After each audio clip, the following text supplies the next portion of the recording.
Vadodara airport પર યાત્રી સુવિધા દિવસની ઉજવણી, મુસાફરોનું તિલક અને વૃક્ષ સાથે કરાયું સ્વાગત।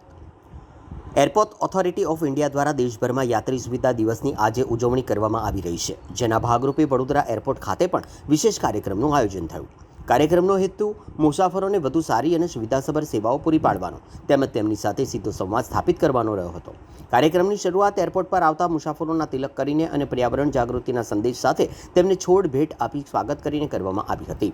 આ અનોખા સ્વાગતથી મુસાફરોમાં ખુશી અને ઉત્સાહ જોવા મળ્યો હતો।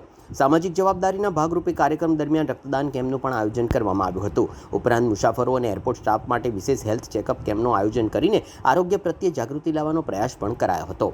આ પ્રસંગે એરપોર્ટના અધિકારીઓએ મુસાફરો સાથે સીધો સંવાદ સાધ્યો, મુસાફરોની સમસ્યાઓ, સૂચનો અને ફરિયાદો અંગે માહિતી મેળવી સ્થળ પર જ શક્ય તેટલા નિરાકરણ લાવવાનો પ્રયાસ કરવામાં આવ્યો। સાથે જ મુસાફરોને એરપોર્ટ પર ઉપલબ્ધ વિવિધ સુવિધાઓ, સુરક્ષા વ્યવસ્થાઓ અને યાત્રી સગવડો અંગે વિસ્તૃત માહિતી પણ આપવામાં આવી હતી। એરપોર્ટ તંત્ર દ્વારા હાથ ધરાયેલી આ પહેલનો મુખ્ય ઉદ્દેશ મુસાફરોનો પ્રવાસ અનુભવ વધુ સરળ, સુરક્ષિત અને સુખદ બનાવવાનો રહ્યો હતો। કાર્યક્રમના અંતે દેશભક્તિના માહોલ વચ્ચે વંદે માતરમ ગીત સાથે સમાપન કરવામાં આવ્યું। યાત્રી સુવિધા દિવસની આ ઉજવણીને મુસાફરો દ્વારા પણ આવકાર આપવામાં આવ્યો હતો અને એરપોર્ટ તંત્રની મુસાફર કેન્દ્રિત પહેલની પ્રશંસા પણ કરવામાં આવી હતી।